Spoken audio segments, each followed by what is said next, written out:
Rabies might be the perfect example of a disease defined entirely by timing. Get treated before symptoms start, and it's almost completely preventable. Wait until symptoms appear, and it's almost always fatal. Nothing in between. It's one of the oldest diseases documented by humans. It may have inspired both vampire and werewolf folklore, and the vaccine that stopped it was one of the first successful human vaccines ever created. Despite all of that history and all of that medical progress, it still quietly kills tens of thousands of people every single year, almost all of them in places where a cheap, reliable fix simply hasn't reached everyone yet. Let's go through what rabies actually is, how it works inside the body, and why one very old virus remains such a serious threat today. Rabies is caused by a lyssavirus, a distinctive bullet-shaped virus that attacks the nervous system. It's been documented by humans for more than 4,000 years. The earliest known written reference appears in the Codex of Eshnunna, an ancient Mesopotamian legal text from around 1930 BCE, which actually held dog owners financially liable if their dog showed signs of madness and bit someone. The name itself comes from the Latin rabere, meaning to rave or to rage, a fairly literal description of one of the disease's most recognizable symptoms.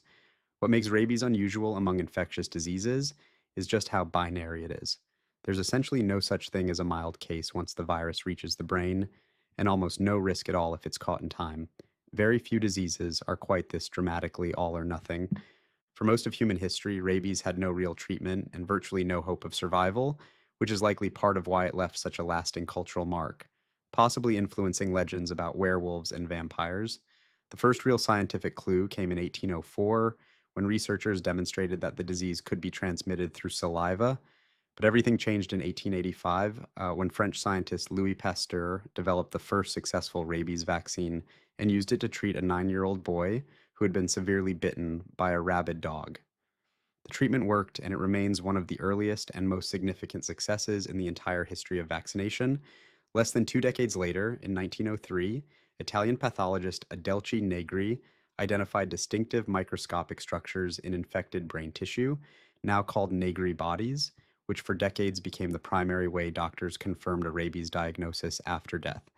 It's genuinely remarkable how much of the modern understanding of rabies came together in barely 20 years, after literally thousands of years where the disease had simply been feared, not understood. Today, we know rabies spreads almost entirely through the saliva of an infected animal, usually via a bite. Globally, dogs are responsible for about 99% of human cases, though bats, raccoons, foxes, and skunks can all carry and transmit it too.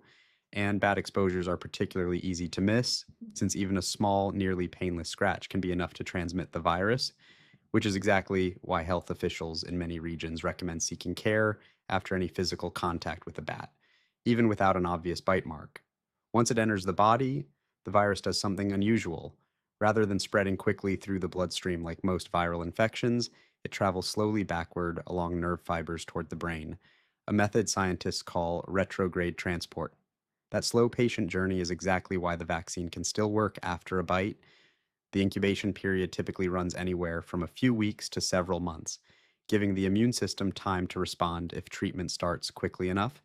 In a strange way, the very feature that makes rabies so lethal once it takes hold, its slow, deliberate spread through the nervous system, is also the exact feature that leaves a window open for the vaccine to still work after exposure, something most viral infections simply don't allow. By the time symptoms actually appear, though, the virus has already reached the brain, and from there it multiplies explosively and spreads back outward, notably straight toward the salivary glands, which is precisely how the virus maximizes its own chances of spreading to the next host through a future bite. The first hint that something is wrong is often an unusual tingling or itching sensation right at the original wound site, followed by flu like symptoms, fever, headache, general malaise. From there, rabies can take one of two paths. In the more commonly recognized furious form, patients become agitated, aggressive, and hyperactive. In the less familiar paralytic form, sometimes called dumb rabies, muscles weaken and become limp instead, which can actually make it harder for doctors to correctly diagnose in time. Paralytic rabies is thought to be significantly underdiagnosed in parts of the world with limited access to advanced testing, precisely because it doesn't match the more dramatic, widely recognized version of the disease. Rabies also produces some of the most distinctive symptoms in all of medicine: hydrophobia, an intense fear of water caused by painful throat spasms, triggered by swallowing, and aerophobia, where even a light draft of air across the skin can trigger the same kind of spasm. The hypersalivation that results is where the old, somewhat misleading phrase foaming at the mouth actually comes from.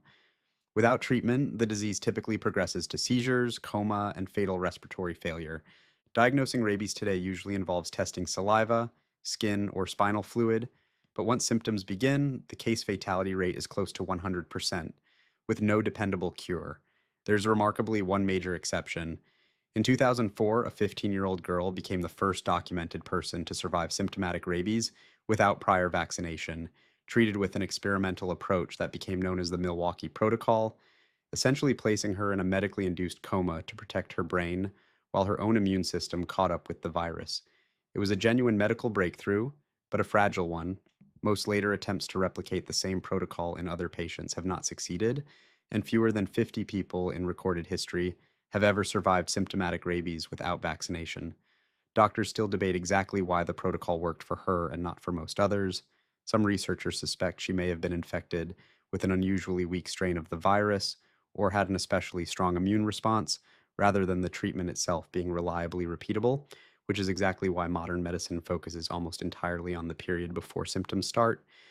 Post exposure prophylaxis involving thorough wound washing, immunoglobulin, and a modern vaccine series is remarkably effective when given promptly after a bite. That modern vaccine traces directly back to Pasteur's original 1885 breakthrough, though it's changed enormously since then. Early versions required more than 20 painful injections into the abdomen, while today's regimen is a short, manageable series of shots. Pre exposure vaccination is also available for people at elevated risk, like veterinarians or travelers heading to regions where the disease is common. And because dogs cause the overwhelming majority of human cases, vaccinating dog populations directly is one of the most effective ways to stop the disease at its source, rather than only reacting after people have already been bitten. Some countries with strong, sustained dog vaccination campaigns have gone years without a single locally transmitted human case, which is genuinely one of the clearest proof points in public health that this disease is beatable at scale, not just in individual patients. Despite having safe, effective vaccines for over a century, rabies still kills an estimated 59,000 people every year, roughly one person every 9 minutes, and about 40% of those victims are children under the age of 15, disproportionately in parts of Asia and Africa, where access to post bite treatment and dog vaccination programs remains limited. In 2018, the World Health Organization, alongside partner organizations, launched an initiative called Zero by 30 with a clear, ambitious goal: eliminate human deaths from dog mediated rabies entirely by the year 2030 through a combination of expanded dog vaccination, better access to human treatment, and stronger disease surveillance. Modeling from the World Health Organization and partner organizations suggests that reaching this goal could save hundreds of thousands of lives over just the following several years, which makes rabies one of the rare diseases where the main obstacle left isn't scientific. It's purely about funding, access, and reaching the communities that need it most. Rabies is, in many ways, a strange kind of tragedy, not a disease we're struggling to understand or cure, but one where the tools to stop it almost entirely already exist. If you're ever bitten or scratched by an animal you don't know well, wash the wound immediately and seek medical care without waiting to see if anything develops. Because with rabies, waiting is the one thing you genuinely cannot afford to do. If you found this useful, subscribe and maybe double check that your own pets are up to date on their shots.